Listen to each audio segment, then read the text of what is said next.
What is up, YouTube? Got a new video today on a new knife from CRJB. This one just came in the mail a little bit ago. It's your typical box here. This is the Maximal, I believe it's called. Yeah, Maximal pocket knife. So this is actually an interesting knife because it's a design of David C. Anderson, who works for Knife Center. So this is his actual knife design. It's cool. Like you saw Zach in the Wild from Blade HQ do that. Well, obviously Ben Peterson kind of started that trend from Blade HQ. Has his own knife company now. You saw Zach in the Wild do that with the Yonder, which is a very comparable knife. We're going to compare it today. And then you got the Maximal CRJB. So really good value folder. It's going to come in around 50 bucks. There's different options. You've got micarta here. You've also got G10 options, couple different colors. And then Knife Center actually has an exclusive with carbon fiber and their new steel that they offer. I can't remember what it's called off the top of my head. It's got a lot of names and letters and numbers, but it's kind of like a powdered 154 CM. So, and that one has carbon fiber handles. Not a lot more money, which is cool. So, and CRJB has been really doing well with their crossbar locks. This one's got an insanely good action and a great detent. Like, they're really nailing these detents. A lot of these you can shake out. They've really got these where they're pretty snappy, not mushy, and they don't, you can't shake them out too good. So they really nailed that detent. You got a nice deep carry pocket clip there. Really like the screen micarta with the gold accent on the pivot collar. And you've got a drop point blade with a little bit of a recurve there, as you can kind of see. RPM 9 steel on this guy. Nice stone wash finish. So really good looking knife. Now it is a smaller knife on the smaller side. Let's do the specs real quick. So you're looking at a blade length of just under 3 inches, 2.95, cutting edge 2.88. Overall closed length is just shy of 4 inches at 3.94. And your overall length open is just shy of 7 inches at 6.89. That is a blade thickness of 0.098. It's a flat ground blade. And the handle thickness is just shy of a half an inch at 0.47, and it weighs in at 3 ounces. So it's a really lightweight, everyday, carry knife. David C. Anderson, I watched his video on this. He said he was trying to make it one of those knives that's accessible to everyone, that everyone could operate. It is completely ambidextrous with the crossbar lock. The clip is switchable. It's a good size. It's legal in most places. So I think his idea of a knife was very, very similar to what Zach had in mind with the Yonder. Now let's compare these two because they're such similar knives, and you may want to buy one or the other. The Yonder is a little bit more expensive, $57. You're talking $7, not a big deal. And I'm just going off prices on Knife Center because that's where this one's from. Your blade length is 2.88 inches, closed length 3.74. Overall length 6.62. So the Yonder is slightly smaller, but when you look at these side by side, that's pretty much the same, right? It's very, very minimal differences. So very minimal differences in size. So this one's titch thinner, titch lighter.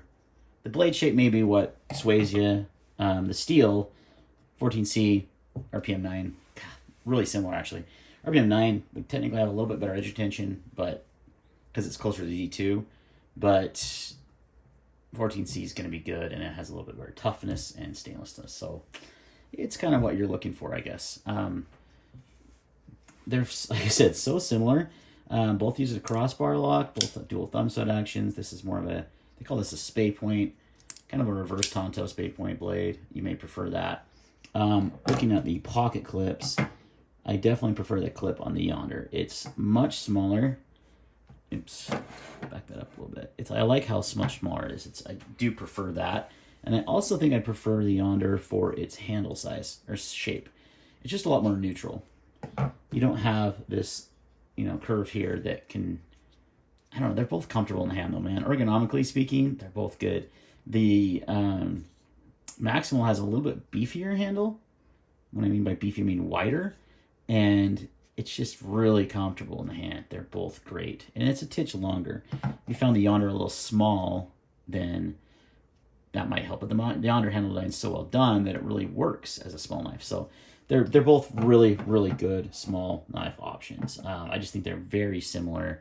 It's just interesting coming from two different YouTube knife designers. So, yeah, price-wise, I mean, Civivi, CRJB, they're both great budget brands. You can't go wrong either way. It's really going to come down to your personal preference. You can get the Civivi in micarta. Does not come in carbon fiber, so if you want to try that little bit more premium version, you could do that. If you get that from Knife Center, I think it's, let's see here. It's a slight difference in price for the carbon fiber version. It's $70, so it's like $30 more.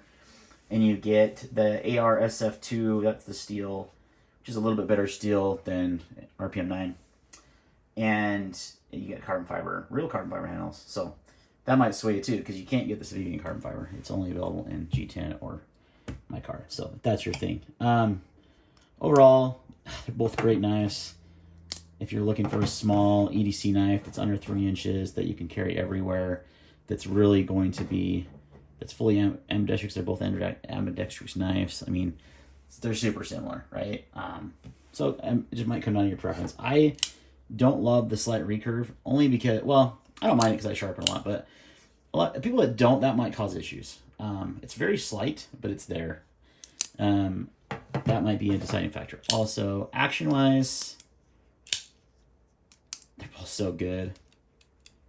The detents is slightly better on the CRJB, though. I was telling you, they really got that really down. So I would give the slight edge there. Lock bar accessibility, they're both very easy to get to the crossbar lock. So that's kind of a toss-up. Overall, it's really a toss-up in general. Jimping. Okay, this was one thing. The jimping is really well done on the Yonder. Like right here, it really grips you. It's not too aggressive. There's some jimping here as well. There is no jimping on the Maximal, which I thought was interesting. I think it's lacking. It needs it right here on this ramp. It's very slick. The handle really gets you in there, but your thumb is really kind of slick on the blade. So that could be a deciding factor for you also. All right, guys. Well, here's some food for thought. Let me know what your thoughts are on the Maximal versus the Yonder. Which one you would choose down in the comments below. Thanks for watching. See you next time.